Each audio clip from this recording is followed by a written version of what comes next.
안녕하세요. 저는 30 후반의 직장을 다니고 있는 여성입니다. 오늘 제가 전할 이야기는 제 자신과도 관련된 이야기이면서 또한 누군가에게는 분신과 같은 존재의 이야기일 수도 있습니다. 비록 피로 나누지는 않았지만 한 몸이라고 할 정도로 굉장히 가까운 존재였던 우리 두 사람 간의 이야기입니다. 오늘 이 자리에서 우리 두 사람이 함께 겪은 이야기를 공유하고 싶습니다. 이제 더는 과거에 묶여 살지 않고 미래를 향해 나아가고 싶습니다. 그래서 제 이야기를 전하게 된 것입니다. 최선을 다해 설명해 드리도록 하겠습니다. 우선 화자이기 때문에 어린 시절부터의 이야기를 시작하도록 하겠습니다. 어렸을 적, 저는 마음이 편치 못한 어린 시절을 보냈어요. 폭력적인 아버지와 그런 아버지에게 무력하게 당하기만 하는 엄마 사이에서 늘 공포와 불안에 떨었었죠. 아버지는 이유 없이 엄마를 때리고 엄마는 그때마다 반항을 할 수 없었어요. 아버지가 집에 있는 동안은 항상 큰 소리가 나고 엄마가 울음소리를 참느라 힘었죠. 결국 제가 어린 나이에도 아버지를 막으려고 노력했지만 폭력 앞에서 제 노력은 헛수고가 되었어요. 그런 아버지를 원망스럽고 미워했지만 정작 피해자인 엄마는 늘 자기 자신을 탓했습니다. 저는 엄마가 아빠를 피해 도망치라도 가길 바랐지만 엄마는 자신이 맞고 사는 이유가 가난 때문이라고 생각했어요. 사실 우리 엄마는 부모 없이 자란 고아 출신이었어요. 그래서 엄마는 폭력을 행사하는 남편이 곁에 있는 것을 다행으로 생각했습니다. 저는 그런 엄마를 보며 스스로를 비난하고 포기하는 것이 답답하면서도 한편으로는 안쓰러웠어요. 결국 아버지가 저까지 폭력을 가하기 시작하자 엄마는 아버지와 이혼하기로 결심했습니다. 남편의 폭력은 참지만 자식이 피해를 받는 것은 볼 수 없었던 것이죠.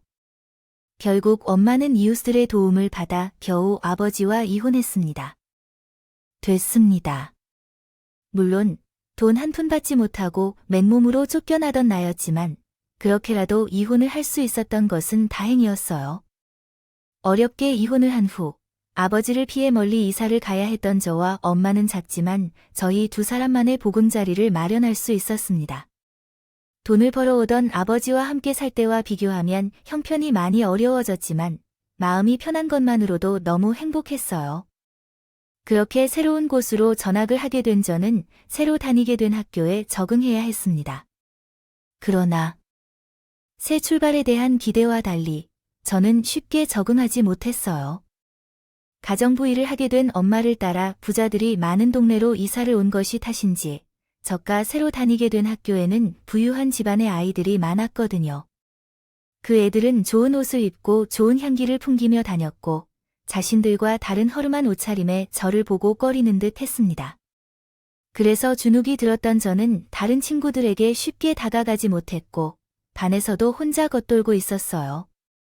그러나 그때 유일하게 제게 먼저 손을 내밀어준 친구가 하나 있었는데 반장이었던 선혜였어요.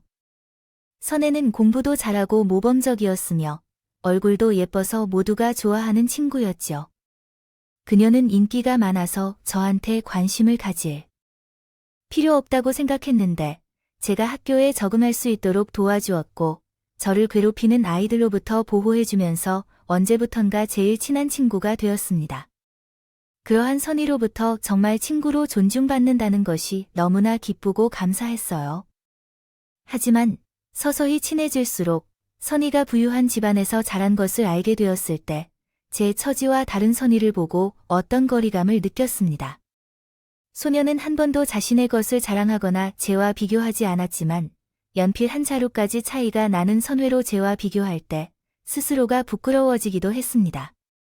안타깝게도 괜한 자격지심까지 생겼죠. 그런데 어른스러운 선의는 저와 달리 플로트. 서로의 형편이나 사정을 전혀 개의치 않았습니다. 가난한 우리 집 환경에 비해 편견도 없었고 소탈했던 선의에도 허름한 우리 집에 스스럼 없이 놀러왔고 자기 집에 저를 데리고 가기도 했어요. 그리고 그렇게 착하고 어른스럽던 선예 덕분에 저는 평생 또 다시 만날 수 없는 친구를 얻게 되었고 그 후로 저희는 매일같이 서로의 집을 왔다 갔다 했습니다. 그러다 보니 어쩔 수 없이 우리 엄마와 선의 아버지도 자주 만나야 했죠. 우리 엄마는 이혼 후 저를 혼자 키우셨고 선예의 아버지도 일찍 사망하셔서 혼자 선예를 키우셨거든요. 선예가 착하다는 것을 보면 알 수 있듯이 선이 아버지님도 너무 좋은 분이셨습니다. 딸의 친구라고 그 정도까지 해주지 않으셔도 될 텐데 바쁜 일로 인해 엄마를 도와주시느라 선녀같이 나를 모시고 다니셨어요. 좋은 곳을 가실 때는 항상 제게 의견을 물어보시고 데려다 주셨는데 덕분에 많은 것을 경험하며 소중한 추억을 쌓을 수 있었습니다. 난생 처음으로 미술관을 가보고 뮤지컬을 보며 이전에는 경험하지 못했던 일을 해볼 수 있어서 너무 행복했어요. 그래서 때때로 그런 친절한 아버지가 우리 아버지였으면 하는 생각을 하게 되기도 했습니다. 폭력적인 아버지와는 다르게 선의로운 아버지께서 너무 다정하셨던데 그런 생각을 나만 한 게 아닌지 궁금해져요. 선혜도 우리 집을 자주 방문하면서 우리 엄마와 함께하는 시간을 좋아하는 편이었어요. 아마 두 사람 모두 부모님이 없는 아이들이었기 때문에 서로의 부족함을 서로 부러워했던 것 같아요. 그래서 언젠가부터 제게는 우리 엄마와 아저씨가 결혼하여 우리가 가족이 되었을 때 얼마나 행복할지에 대한 생각을 자주 했었습니다. 가끔 부모님들이 함께 오실 때 우리가 진정한 가족이 된 것 같아서 정말 행복했어요. 그런데 어느 날 엄마와 대화를 나누다가 엄마의 마음을 듣게 되었어요. 아저씨를 정말 좋아한답니다. 엄마도 아버지에게 관심이 생긴 것처럼 보였거든요. 엄마가 언제든 좋은 사람을 만나게 된다면 부러워요. 저는 엄마와 아버지를 이어주기 위해 두 분이 함께 있을 만한 상황을 만들기 위해 노력했습니다. 어차피 제가 만든 자리를 자주 방문하시던 분들이라 그렇게 어렵지 않았어요. 제가 어린이라 할 수 있는 일은 그 정도였지만 언젠가 두 분이 서로에게 마음을 열고 좋은 관계를 형성하길 바랐습니다. 그러나 어느 날 아버지도 엄마에게 마음을 품고 있던 것인지 두 분이 저희에게는 비밀스럽게 연애를 시작했다는 사실을 알게 되었습니다. 평소에는 잘 꾸미지 않았던 엄마가 어느 날부터 화장품 선물을 받고 립스틱을 바르며 다니셨는데 그것이 아버지가 선물했다는 것을 알게 됐어요. 제가 알게 된 것은 두부가 비밀로 하고 우리들 사이의 만남을 이어가셨으며 우리는 어른들의 비밀을 모른 척해왔다는 사실입니다. 저와 선혜는 두 분이 부디 예쁘게 만나 결혼을 하시기를 바랐었고 결국 우리의 소망이 이루어졌습니다. 두 분은 결혼을 하게 되었고 우리는 엄마와 아빠가 생기는 대로 원하던 대로 됐어요. 그리고 친자매처럼 함께 다니던 선희와 저도 이제는 진짜 자매가 될 수 있었어요. 선혜가 저보다 생일이 빨라서 제가 언니가 되었죠. 이미 친밀했던 우리들이 갑자기 자매가 되는 것도 조금은 낯선 일이 되었어요. 아닙니다. 그렇게 우리의 가족은 비록 재혼 가정이었지만 너무나 이상적이고 행복한 가족이었습니다. 든든한 아빠와 다정한 엄마 그리고 그런 부모님을 잘 따르는 친구 같은 자매까지 모두 함께였죠. 언제나 그런 가족을 바랐던 저는 이 행복이 평생 함께하길 바라며 매일 행복하고 즐거운 시간을 보낼 수 있었습니다. 사업을 하시던 아빠 덕분에 우리 가족은 경제적으로도 부족함이 없었고 집에서는 엄마가 저희를 돌봐주시면서 심적으로도 늘 안정적이었어요. 그렇게 더 바라는 것 없이 잘 자랐던 저와 언니는 어느새 대학에 진학하게 되었습니다. 동갑 나이의 자매들은 서로 경쟁하기도 하고 응원하기도 하며 열심히 학교 생활을 해왔습니다. 누구보다 든든한 가족이 있다는 것은 살아가는 데에 정말 큰 힘이 되었습니다. 그러나 그렇게 평화롭고 행복했던 어느 날, 우리 자매들이 대학 졸업을 눈앞에 두고 있을 즈음에 집안에 대혼란이 찾아왔습니다. 아빠가 운영하던 사업에 문제가 생기면서 여러 건이 소송을 당하고 사업이 한순간에 무너지게 되었습니다. 아빠가 10여 년을 헌신해온 사업이 무너지자 충격을 받은 그는 쓰러지시고 마시게 되었습니다. 그로 인해 집안 사정은 순식간에 좋지 않아졌고 아빠는 병상에 누워서 신경이 나빠졌습니다. 사정이 나빠지지 않을 수 없었어요. 그래도 다행히 언니와 저는 졸업 즉시 일을 시작할 수 있었기 때문에 저희 자매가 아빠 대신 돈을 벌며 집의 보탬이 될 수 있었습니다.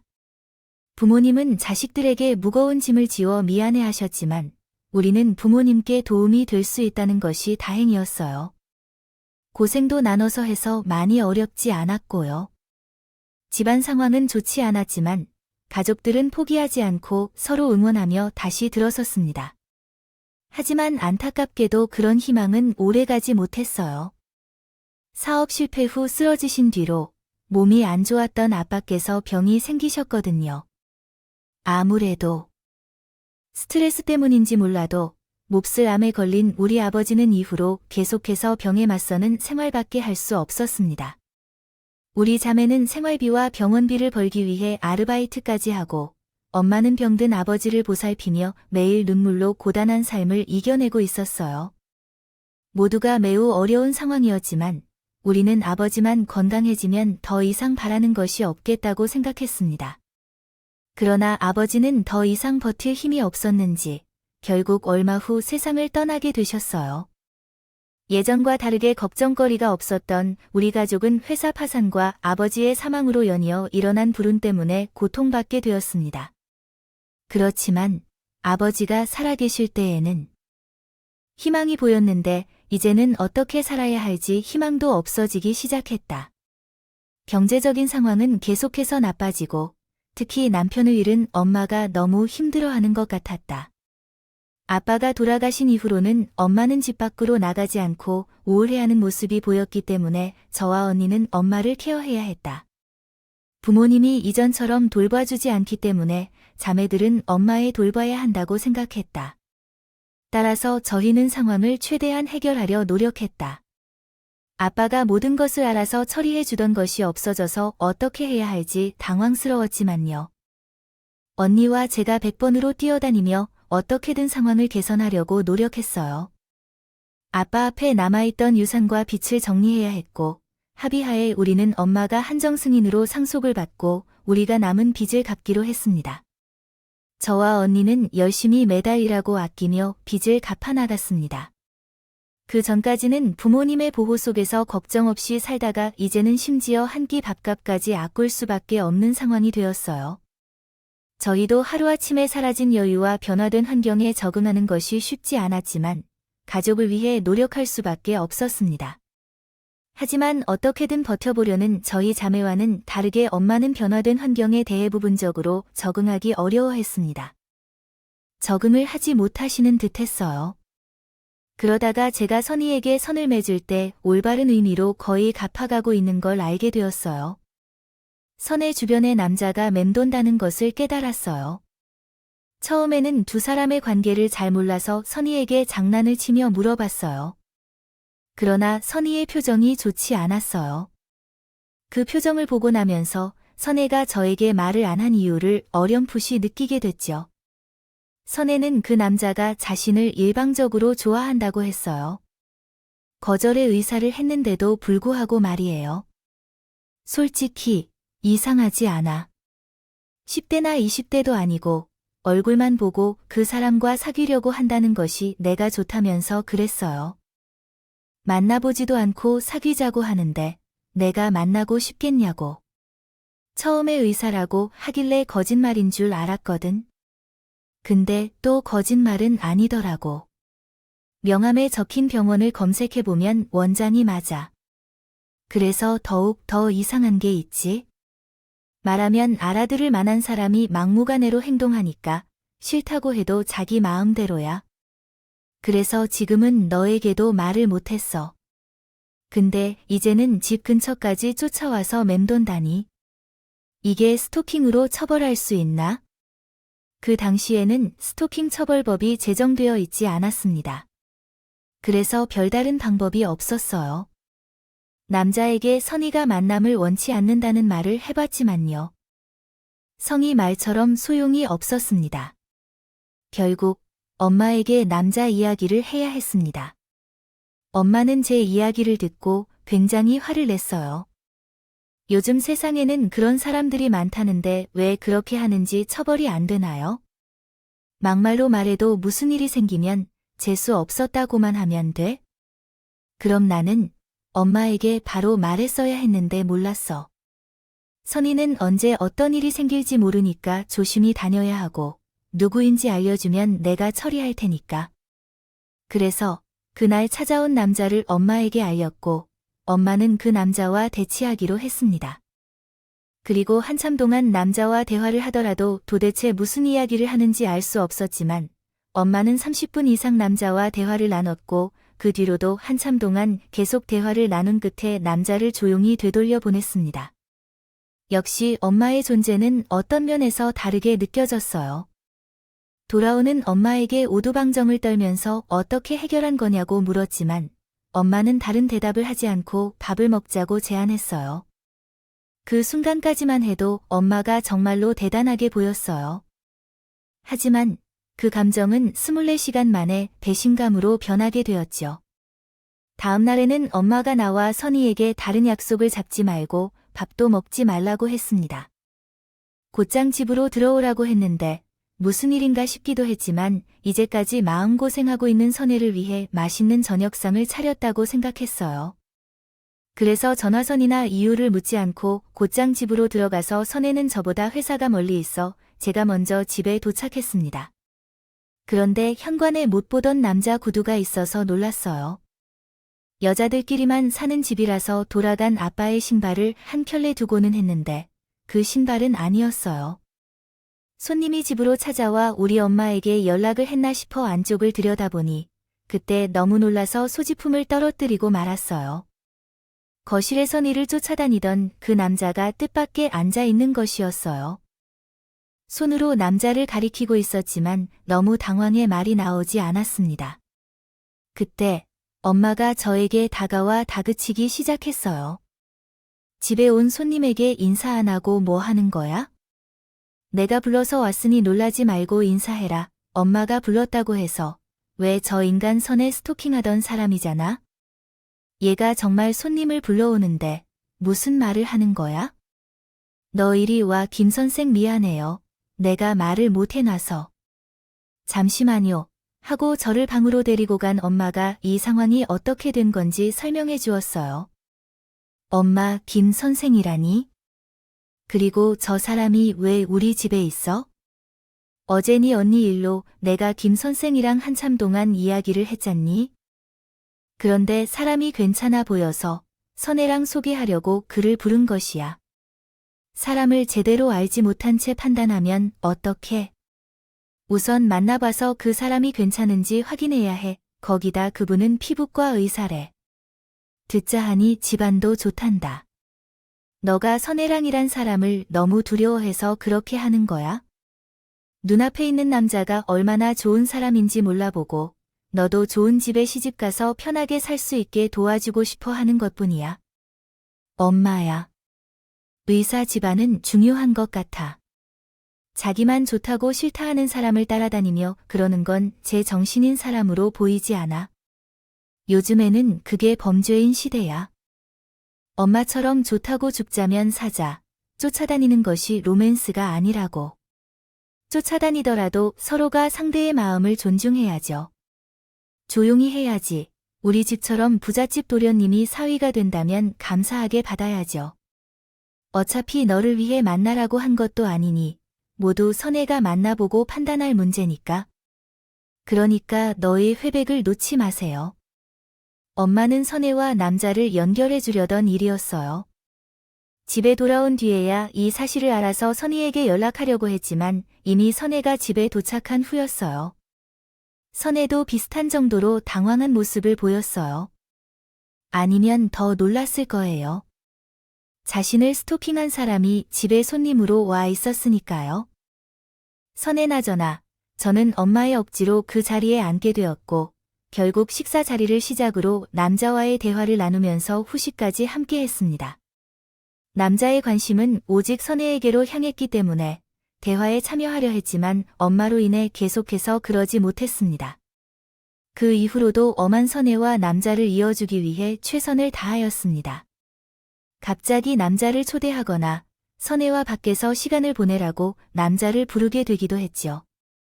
엄마가 두 사람을 이어주고 노력하는 것이 정말로 선희를 위한 일이라면 저 또한 마음을 편히 하기 위해 노력하며 엄마에게 싫은 소리를 하지 않았을 겁니다.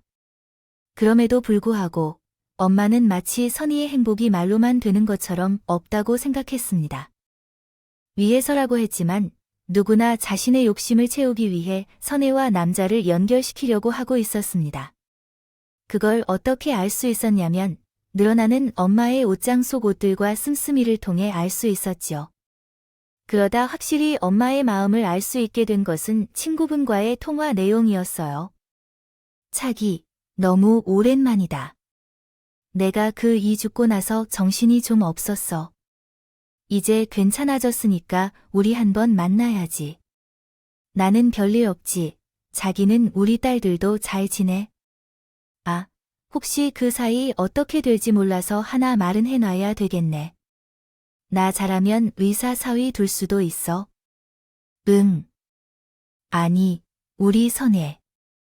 걔를 쫓아다니는 남자가 있는데 피부과 의사였어. 집안도 괜찮고. 아, 나야 선혜 마음은 모르겠지만 남자가 워낙 선혜를 좋아해서 그럼 좋지. 누가 의사 사위를 마다해야 하는지. 거기다 우리 바깥 양반 사업 망하고 또 돌아가시고 나서 형편이 안 좋았잖아. 이런 상황에 든든한 버팀목이 하나 생기는 건데 왜 안 좋겠어. 거기다 벌써부터 난리야. 벌써 나를 창모로 생각하는 건지 선물을 그렇게 주네. 그 당시 소녀는 아직 남자의 마음을 거부하고 있는 중이었는데도 불구하고 엄마는 그 사실을 알면서도 주변 사람들에게 곧 의사 사위를 두게 된다며 공공연하게 말을 하고 다녔습니다. 그러다 결국 엄마의 바람이 현실로 현실화되었습니다. 엄마의 노력과 형부의 정성으로 선혜가 연애를 시작하게 되었고 1년 정도 만나다 결국 결혼하게 되었습니다. 조금 서두른 느낌도 있었지만 엄마가 결혼을 압박하고 형부를 칭찬하면서 결혼하지 않으면 안 될 것 같은 분위기를 조성했습니다. 형부 또한 연애 중 선혜를 물심양면으로 대해주었고 결국 선혜와 형부가 결혼하게 되었습니다.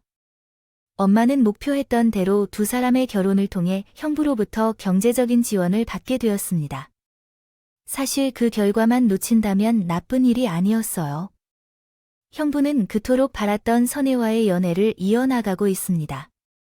결혼을 하게 되어 선혜도 형부와 행복하게 지낸 사실에 기쁘게 생각합니다.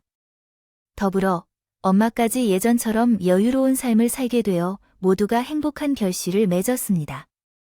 이러한 과정을 보며 처음에는 어이없었지만 모든 것이 잘 해결된다고 생각하며 웃어 넘겼습니다. 그러나 결국 문제가 발생하게 되었습니다. 외근 중인 나의 돌아오는 길에 회사에 들어가기 전에 커피를 사들고자 했는데 형부와 닮은 사람이 여자와 다정하게 있을 때를 우연히 목격했습니다. 운전 중이었기 때문에 차를 돌릴 수 없어서 한참을 가다가 급하게 도로 가장자리에 차를 정차했습니다. 멀어져 있어서 확실하지 않았지만 보면 볼수록 형부처럼 보였습니다. 형부가 정확히 목표로 했던 장소까지 가기에는 너무 멀어 보였고 형부로 추정되는 사람이 여자와 함께 어딘가로 향하고 있는 것으로 보였습니다. 그래서 일단 사진을 찍기로 결정했지만 휴대폰으로 찍은 사진은 거리가 너무 먼 탓에 확대를 해봐도 제대로 알아볼 수 없었습니다. 그때는 난이해했습니다. 시간대도 형부가 병원에 있어야 할 시간이었고 그동안 본 형부의 모습으로는 외도를 상상할 수 없어서 그냥 제 착각으로 생각하려 노력했지만 다시 형부를 목격하게 되었습니다. 하지만 이번에는 옆에 있는 여자가 바뀐 것 같아요. 저번에 본 여자는 슈컷이었던데 2주 전쯤 간양했던 건 긴 생머리로 변해 있었거든요. 그런 모습이었기에 형부 뒤를 충분히 쫓아갈 수 있는 거리였어서 나도 모르게 따라가 보게 되었죠. 그러다 형부가 외도를 하고 있다는 것을 알게 되었어요. 제가 다니고 있는 회사 근처 오피스텔 옆에 있는 여자와 같이 들어가더라고요. 제가 직접 형부와 여자가 은밀한 관계를 가지고 있는 장면은 목격하지 못했지만 걸어다니며 뽀뽀를 하고 스킨십을 스스럼 없이 하는 모습을 보면 확신할 수 있었어요. 이 문장은 더 있는지 확인 부탁드립니다. 제한된 글자 수로 인해 잘릴 수도 있습니다. 충격을 받았고 이 상황에 대해 어떻게 대처해야 할지 고민이 들었습니다. 선희에게 알려줘야 하는데 어떻게 설명해야 하고 어떤 말을 사용해야 하는지 걱정이 들기 시작했습니다. 선혜가 받을 충격을 대략 예상해봐도 상당히 크게 느껴졌기 때문에요. 먼저 혹시라도 형부가 잘못을 저질러 올 수도 있는 행동을 미연에 방지하기 위해 형부의 행동을 감시하고 증거를 모으는 것이 우선이라고 생각했습니다. 그래서 그 날로부터 때로는 반차, 때로는 연차를 사용하며 형부의 외도 증거를 수집하기 시작했습니다. 이렇게 증거를 모으면서 생긴 일이 있습니다. 정말 가관이라는 것을 알게 되었어요. 여자가 2명뿐만 아니라 수많은 여자를 매일 바꾸듯이 자신의 오피스텔에 데려가고 있었습니다. 또한 다른 사람들의 시선을 신경 쓰지 않고 공공장소에서 노골적인 애정 표현도 서슴지 않고 있었어요. 매일 휴대폰으로 사진을 찍어 확인하면서 가식적이고 역겨운 형부에게 분노하고 있었습니다. 그리고 선녀에게 언제, 어떻게 이야기해야 할지 계속 고민하고 있었어요. 그러던 중 마음을 다잡은 날이 있었죠. 그런데 그 주 형부가 먼저 연락이 오는 것입니다. 일상적으로도 자주 연락을 주고받고요. 있었지만 보통 문자나 톡을 했었거든요. 전화는 하지 않았어요. 그래서 저에게 웬일로 전화 하나가 왔었죠. 혹시 내가 자신의 뒤를 받는다는 걸 알고 먼저 연락을 해오나 싶었는데 다행히 그건 아니었습니다. 그냥 역겹게 좋은 형부인 척 선심을 쓰는 척하고 있었죠. 최근에 좋은 시술법이 생겼다고 병원에 들려받고 가라는 전화였어요. 처음에는 당연히 거절을 하려고 했는데 형부에게 기회를 주자고 생각하게 됐죠. 선혜에게 외도를 한 사실 모든 것을 인정하라고 설득시키기로 한 거예요. 이미 선혜는 크게 상처를 받게 될 텐데 서로 이별하는 순간만이라도 깔끔했으면 하는 생각이 들어서 설득을 하기로 한 거죠. 그래서 흔쾌히 주말에 찾아가겠다고 했습니다. 이후 주말이 되어 찾아가게 된 형부는 피부과에서 시술을 받게 되었어요. 외도에 관한 이야기를 먼저 꺼내려고 했지만 형부 옆에 병원 직원들도 계속 들뜬날뜬거리고 바깥에는 병원을 찾아와 대기하고 있는 사람들도 많았기 때문에 시술이 끝난 이후 결판을 짓자 싶었죠. 직원의 안내를 받고 시술실로 들어가게 되었고 얼마 뒤 형부가 들어왔습니다. 그리고 이것저것 설명을 해준 뒤 시술을 준비했죠. 그런데 수면 마취를 한다는 겁니다. 간단한 시술이라고 하길래 당연히 국소 마취인 줄 알았는데 그렇죠. 수면 마취를 받으면 깨어날 때 혹시 형부의 외도에 대해 이야기할까봐 걱정이 먼저 들었어요. 형부가 왜 수면 마취를 하는지 궁금하고요. 크림 형태로 발라주는 것도 있고 부분 주사도 있다고 하던데 지금 처제가 받아야 할 건 수면 마취군요. 그렇지만 위험한 수술은 아니니까 걱정하지 마세요. 게다가 수면 마취는 국소 마취보다 시술을 받는 사람 입장에서도 더 편한 편이에요. 무슨 문제가 있나요? 이런 건 아니라고요. 그냥 혹시 마취에서 깨어날 때 형부 앞에서 이상한 모습을 보일까봐 걱정되는 거네요. 그런 걱정은 안 해도 돼요. 시술을 받고 나서는 바로 회복실로 옮겨질 거니까요. 아까 들어오면서 보셨던 대로 오늘은 제가 진료가 좀 많아서 처음에 시술하고 나서 곧바로 다른 고객을 진료해야 하고 처지시 다음으로 회복실로 옮겨질 예정입니다. 그러니까 걱정하지 마세요. 다행히도 생각했던 대로 진행되어서 안심했어요. 그럼에도 불구하고 예상치 못한 일이 발생할 수 있으므로 불안한 마음은 있었습니다. 먼저 머릿속에 다른 고민이나 생각을 떨쳐내고자 했는데 형부 외도에 대한 생각을 지우려고 노력했어요. 제 마음이 불안한 채로 있을 때 시술실에 계신 형부와 간호사분은 시술을 위해 분주하게 준비를 하시고 제가 마음을 진정시키려 노력하는 동안 시술이 이미 시작되었습니다. 이후 수면 마취 마스크를 쓰고 곧바로 의식을 잃게 되었습니다. 그러던 중 정신이 조금씩 들기 시작했어요. 의식이 회복되자마자 당연히 시술이 끝났다고 생각했죠. 그런데 묵직한 통증을 느꼈습니다. 그때까지는 아직 머리가 막지 않아서 고개를 돌려 확인하려고 했는데 머리 위에 간호사가 있었고 조용히 하라는 듯이 손가락을 입가에 가져다 댔습니다. 이상한 느낌이었어요. 여전히 시술 중인 침대에 누워 있었고 형부도 방 안에 있었지만 시술이 진행되지 않고 있는 것이었어요. 그리고 간호사까지 저를 깨우고 있는 상황은 모두가 수상하게 보였어요. 간호사가 제게 손짓으로 형부를 가리키고 곧바로 형부의 목소리가 들려왔습니다. 장모님은 어딜 가신 거야? 장모님, 장모님 여기, 장모님 얼른, 장모님 다 재웠어요. 빨리 오세요. 형부가 장모님이라고 불렀던 사람이라면 그는 우리 엄마인데 갑자기 엄마가 왜 여기서 나왔는지 궁금했습니다. 사위, 병원이니까 못 오는 곳은 아니라고 해도 병원에 올 일이 있었다면 저와 함께 올 것을 예상했어야 하는데 제가 병원에 와서 시술을 받고 있는 와중에 어디선가 아무런 안내 없이 온다는 것은 조금 수상스럽게 느껴졌습니다. 간호사분이 저를 깨운 이유는 분명히 일 때문일 것이라고 생각했습니다. 그러자 형부가 불러서 시술실 안으로 엄마가 들어왔고 그 순간 저는 계속되는 충격적인 현장을 확인하며 기겁했습니다. 엄마는 형부와 함께 제 소지품이 있는 곳으로 다가가 휴대폰을 꺼냈습니다. 가만히 있어보자 했더니 이제 비밀번호가 왜 안 풀리는지 막막해졌어요. 잠깐만 기다려보세요. 김서방. 긴장하지 마시고 평소대로 하세요. 시간은 많으니까 어차피 시술은 계속할 거니까요. 엄마가 제 휴대폰 비밀번호를 푸는 동안 형부는 엄마 옆에서 시간이 충분하다며 당부했습니다. 다독하고 있었고요. 그때까지만 해도 왜 엄마가 그러시는 건지 알 수 없었어요. 무엇을 하려고 제 휴대폰을 풀고 계시는지요. 하지만 곧바로 궁시렁거리는 엄마의 말로 제 휴대폰을 보는 이유를 알 수 있었어요. 엄마가 제 휴대폰 속에 든 형부의 외도 사진을 지우려고 한다는 거예요. 사진첩을 확인하고 최근 항목을 다 들여다봐야 하는데 이렇게 정리를 안 해놓고 사시는 거라며 엄마가 이야기하셨어요. 잠깐만요, 장모님. 제가 확인해서 삭제하겠습니다. 또 장모님이 사용하시는 휴대폰과는 다른 회사 제품이라서 좀 다르거든요. 처제 휴대폰을 주세요. 형부는 엄마에게서 내 휴대폰을 가져가서 자신이 찍힌 사진을 찾는 듯한 표정이었습니다.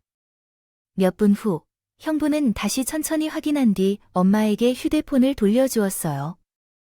우선 내가 보기에는 모두 삭제한 것 같아요. 장모님께서 한 번 더 확인해 주세요. 그래요, 알겠어요. 그런데 우리 애가 많이 사진을 찍었나 봐요. 나는 그것에 대해 확신하지 못해요. 몇 장 있어요. 맨 처음에는 멀리서 찍었는지 제대로 확신하지 못했던 것 같아요. 두 번째 사진부터는 제가 맞다는 것에 확신하고 본격적으로 증거를 찾으려고 뒤쫓았어요. 선혜와 연락한 것도 봤지만 다행히 아직 사진을 보여주거나 자신이 목격한 모습을 말한 것 같지 않아요. 그 애는 지시받지 않은 행동을 하면서 늘 바쁘다며 시간이 남아도 나가며 맨날 김서방의 마음을 상하게 하고 사람을 귀찮게 하고 있어요. 아니에요. 저가 더 주의해야 했는데 가까이 회사에서 일하는 걸 알았는데 너무 미천하게 생각했던 것 같아요. 앞으로는 이런 일이 없게 해야겠어요. 핵심은 왜 계속 기죽은 모습을 보이고 있는지. 남자는 살다 보면 여자를 만날 수 있고 외부에서 배우자를 찾는 경우도 용서해줄 때가 많잖아요. 육체적인 바람보다는 청결한 마음이 문제인 거야. 요즘 우리나라 연예인들도 같습니다. 나도 살만하고 지내온 삶을 살아왔지만 그래서 너무나 허약한 모습으로 비춰지게 되었어요. 하지만 앞으로 이 문제를 잘 해결한다면 될 거예요. 감사합니다. 장모님이 없다면 정말 큰일이 날 뻔했어요. 이번 은혜를 확실히 갚겠습니다. 제가 그렇게 한다면 고맙긴 하지만 두 분이 말씀하시는 것으로 보면 엄마가 형부에게 제가 소유한 형부의 외도 사진을 먼저 확인하고 알려준 것 같았습니다.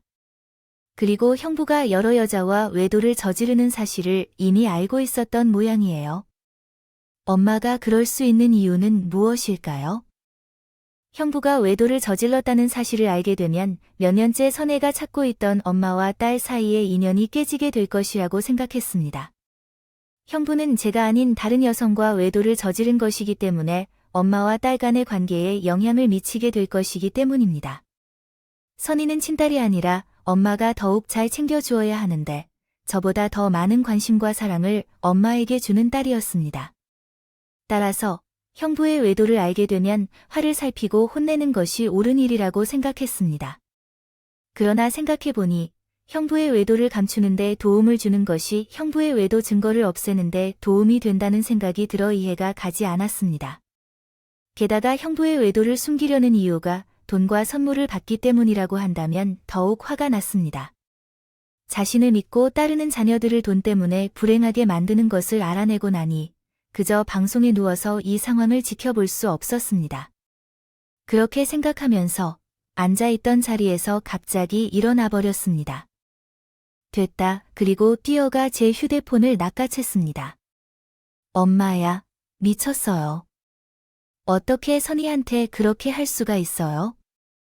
형부가 다른 여자를 만나는 걸 알았다면 하다못해 머리털이라도 쥐어뜯어야지. 가방 하나에 돈 몇 푼에 그 증거를 지우는데 도움을 주는 게 말이 돼요? 지금까지 선혜가 엄마에게 어떻게 해줬는지 생각해봐. 이게 무슨 일인가요?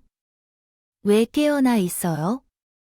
진아야, 너 너무 흥분했다. 이렇게 흥분해도 해결되는 것도 아니니까 우선은 진정해. 여기 우리만 있는 게 아니에요. 밖에 병원 찾아온 사람들도 있어요. 죄송합니다, 어머님. 제가 끝까지 확인을 해야 했는데, 간호사요. 옆에서 뭐 하고 있었어요? 내가 잠깐 한눈 판다고 이 간호사도 확인을 안 하고 있으면 어떡해요? 우선 나가보고 오늘 진료 다 미루던가. 오늘 안 된다고 해요. 그리고 처제 장모님 말씀을 들었지? 내가 다 설명할 테니까 진정해. 마취에서 풀렸다고 막 움직이다가 다친다니까. 너도 마찬가지야. 너도 어떻게 이럴 수가 있어? 우리 언니 쫓아다닐 때는 언제고 이제 와서 이런 짓을 해? 두 사람 다 미쳤어. 둘 다 미쳤다고. 오늘 이 자리에서 다 끝장 볼 거야. 선이 불러서 내가 그동안 무슨 짓을 했는지, 엄마가 어떤 짓을 했는지 전부 다 말할 거라고. 두 사람이 다가오지 못하게 한 손으로는 시술에 쓰는 물건들 중 아무거나 잡아 휘둘렀고 남은 한 소년지는 전화로 선혜에게 연락했고 선혜는 전화를 받자마자 선뜻 병원에 오라고 했습니다. 형부와 어머니는 일이 커진 것을 알게 되어 골치가 아픈 모습을 보였지만 서로 다른 반응을 보이기는 했지만 긴장한 듯한 모습은 보이지 않았습니다. 곧 선혜가 병원에 오게 되고 그들이 범한 잘못들이 드러날 텐데 말이죠. 골치가 아프게 생겼기 때문에 이제부터 장모님께서 잘 대해주셔야 할 것입니다. 장모님과 내가 그 사람에게 충분한 설명을 하면 사태가 스쳐 지나갈 것입니다. 상황이 일인데 더구나 처제가 소유한 증거도 다 처리했으니 정말로 위태롭게 되었을 텐데 우리가 조심해야 했었지요. 너 꼭꼭 숨지 말고 꾸준히 나아가야 해요. 너한테 이제 증거도 없잖니? 선혜가 온다고 해도 요즘 내가 정신적으로 많이 힘들어 한다고 말하면 아무 소용 없어지고 외도를 했든 바람을 폈든 무슨 증거가 있어야 하는 거야? 그것들 다 내가 착각한 거라고. 만약 내 형부가 병원에서 만난 사람들이라고 하면 내 말에 힘이 실리긴 할 거야. 너 정신적으로 힘들어 한다고 하면 성혜만 가슴 아파하는 거야. 그러니까 그만해.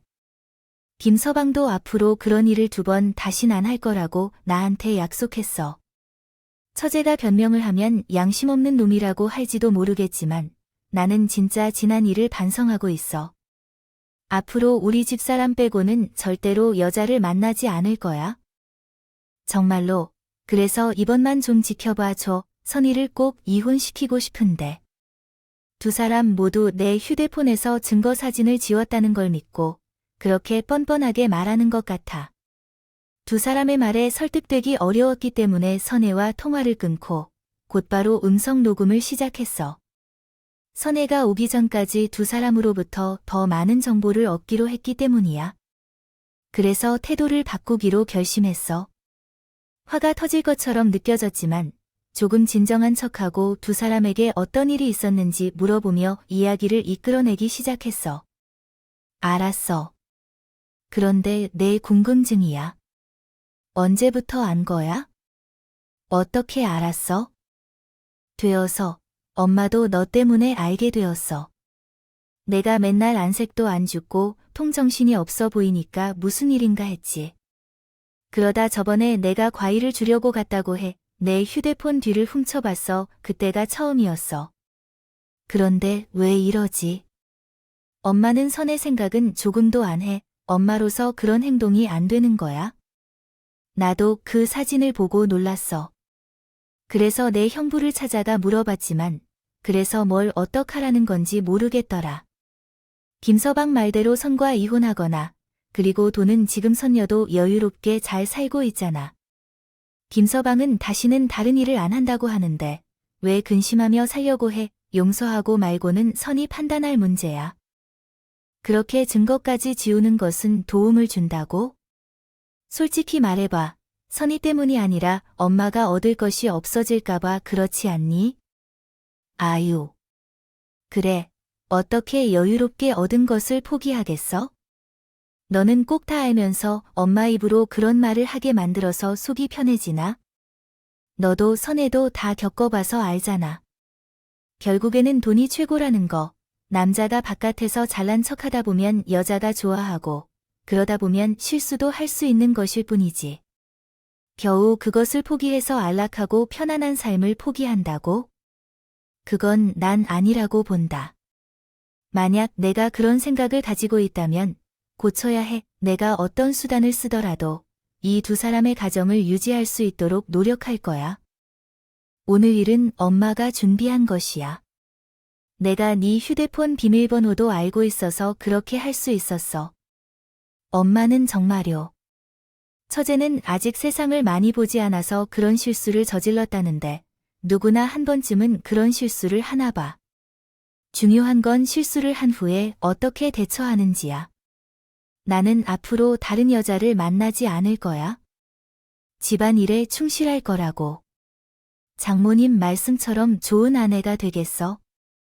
한국에서 이혼한 여성들이 받는 대우에 대해 잘 알지 못할 거야. 세상이 좋아졌다고는 하지만 아직 부족한 면이 많아. 처제도 그걸 알잖아. 그리고 현재 상황에서 처제에게도 증거가 있다.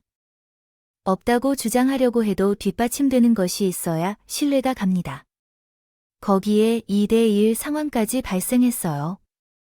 처자가 불리하다고 생각하면 이번 일을 조용히 해주겠다면 처제 앞으로 섭섭하지 않게 하나 해줄 테니까 우리 좋게 끝내자고 말하고 싶었습니다.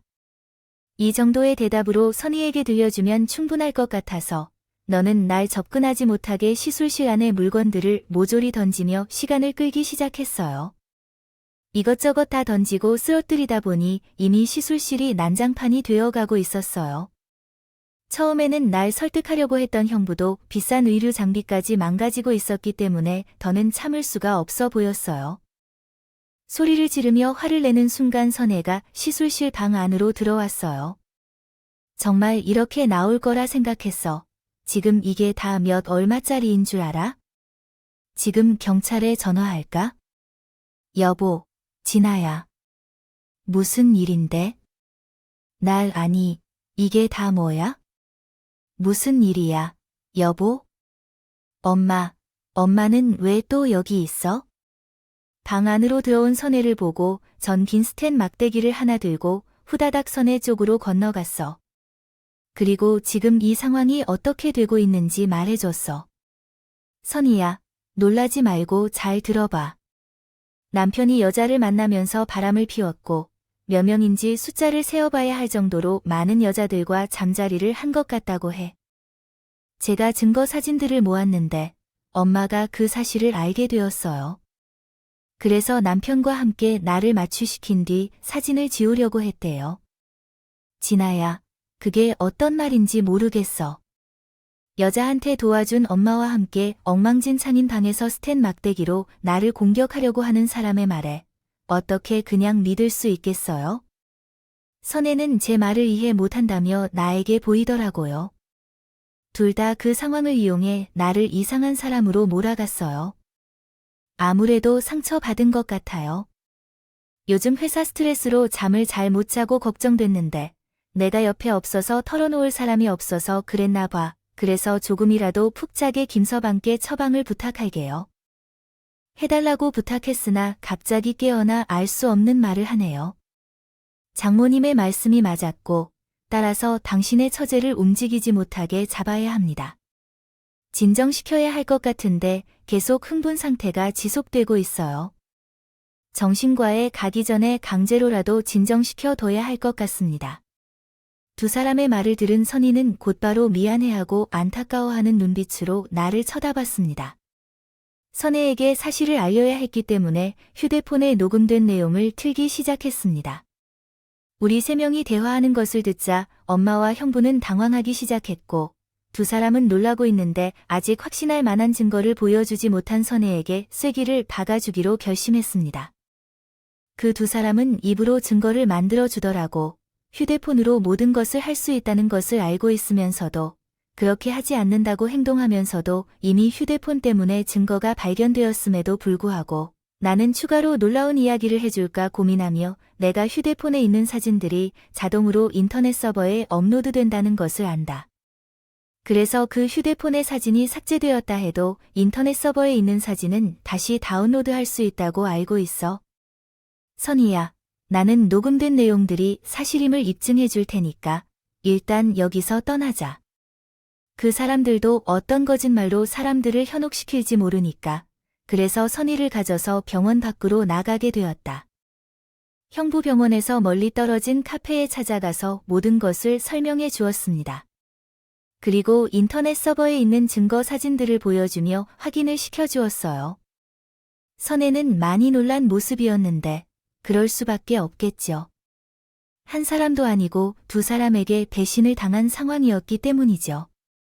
선희에게 힘이 되어줄 수 있는 사람은 저밖에 없다고 생각했기 때문에 선희에게 좋은 이야기만 들려주었어요. 하지만 한들 단기간에 마음의 위안을 얻고 진정이 되는 일은 없었습니다.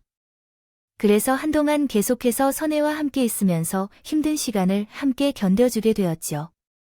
다행히 소녀는 강한 아이였어요. 생각보다 금방 마음을 정리하고 남편과 이혼 소송을 벌이게 되었어요. 제 사진도 증거로 유용하게 쓰일 수 있었지만 또 한 명의 도움이 컸습니다. 바로 쟤를 마취해서 깨어날 수 있게 해준 간호사분이 도움을 주셨거든요. 자기와 관련된 일은 아니었지만 병원에 오가는 선혜와 가깝게 지내다 보니 형부가 외도를 저지른다는 사실에 고민하고 있었다고 했습니다. 이 사실을 선희에게 말해줘야 할지 말아야 할지 고민 중이에요. 그러나 아무래도 돈을 벌어야 하는 직장과 관련된 문제였기 때문에 잘못하면 병원들 사이에 떠도는 블랙리스트에 오를 수도 있으니 조심하기로 했어요. 그래도 자신이 목격한 증거들을 틈틈이 모아놨다고 했습니다. 그래서 그날 쟤를 도와준 거고 선희 이혼 소송을 할 때 외도를 입증할 수 있는 증거들이 있다고 했어요. 저희가 받아서야 했던 것이고 소송에서도 그다지 어렵지 않고 이기는데 도움이 되었습니다. 사실 승리는 예상된 결과였기 때문에 저나 선혜나 큰 감정적 반응을 보이는 동료는 없었어요. 이혼 소송보다 더 많은 감정적인 동요를 일으킨 건 엄마였어요. 엄마는 끝까지 반성하지 않고 선희의 이혼을 막으려 했죠. 결국 선혜가 엄마와의 관계를 끊겠다고 말했어요. 너 이혼하면 얼마나 어려울지 모르겠어. 직장이 있고 돈을 번다고 아무렇지 않을 거라 생각할지 몰라도 중요한 게 아니야. 사람들의 시선이 변할 텐데. 그러니까 너도 앞으로 나아가서 이혼하면 안 돼. 엄마가 처음 말한 것을 듣고 정말 놀랐습니다. 그래도 이해하려고 노력했습니다. 힘든 시기를 많이 겪으신 분이셨고 고마운 엄마이시기 때문에요. 그러나 이젠 정말 안 된다는 생각이 듭니다. 어차피 이혼이니 제 결정이니까요. 제가 알아서 처리하겠지만 저 엄마와의 연락을 끊을 거예요. 제게 조금이라도 자식으로서 걱정해 주셨다면 이런 선택도 하지 않으셨을 텐데 마음도 불편하셨을 텐데요. 끝까지 이런 모습이라니 마음이 편했습니다. 그럼 안녕히 계세요. 그동안 감사했습니다. 저도 마찬가지였습니다. 선혜가 그런 결정을 내리기 전 이미 제 마음의 결정이 확고했었어요. 저도 변해버린 엄마에 대해 너무 놀랍고 실망했기 때문에 더는 부모 자식 간의 관계를 이어갈 수 없다고 생각했습니다. 더 이상 엄마의 말을 믿을 수 없었기 때문에 저와 선희는 다시 한 집에 모여 살게 되었습니다. 우리는 평생 제일 친한 친구이자 자매이기도 했고 어려운 일도 함께 겪고 이겨냈기 때문에 사이가 더 돈독해졌습니다. 현재까지도 서로에게 가장 좋은 친구와 자매로서 행복하게 지내고 있어요. 그리고 빼먹을 뻔했는데 그날 이후 엄마는 계속해서 우리 두 사람을 찾고 있습니다. 아무래도 노후 걱정이 되겠지만 자식으로서는 배운 망덕한 짓이라고 손가락질을 받을 수도 있겠지만 우리는 엄마를 다시 보지 않기로 했어요. 그래서 지금도 연락을 받지 않고 있습니다. 또한 형부였던 그 인간은 개원한 지 얼마 되지 않은 병원을 폐업했다는 소문을 들었어요. 당시에는 큰 혼란이 있었고 대기하고 있던 사람들이 그 이야기를 듣게 되면서 소문이 널리 퍼졌다고 들었거든요. 해당 병원은 여성들이 많이 이용하는 곳이라 그런지 외도나 바람과 같은 민감한 문제가 발생하면 발길이 끊겨진 것 같아요. 아직도 인터넷에서 XX 원장이라고 떠돈다는 이야기를 들었지만 실제로 제가 그 글을 확인하지 못해 확실한 상황은 모르겠어요. 그럼에도 불구하고 피해를 입게 된 그 사람들이 고통을 겪는다는 사실에 대해 안타까움을 느끼고 있어요. 이제 우리 둘 다 과거에 매달리지 않고 앞으로 나아가기로 했어요. 이 사연이 마지막일 것이며 미래에 대한 답을 확언하기는 어려울 거라 생각해요. 못하겠지만 노력은 해보려 해요. 여기까지가 제 이야기입니다. 그러면 이를 여기서 마무리하고 끝내도록 하겠습니다. 모두 끝까지 읽어주시느라 수고 많으셨고 행복하시고 좋은 일만 가득하시길 바라며 인사드리겠습니다. 감사합니다.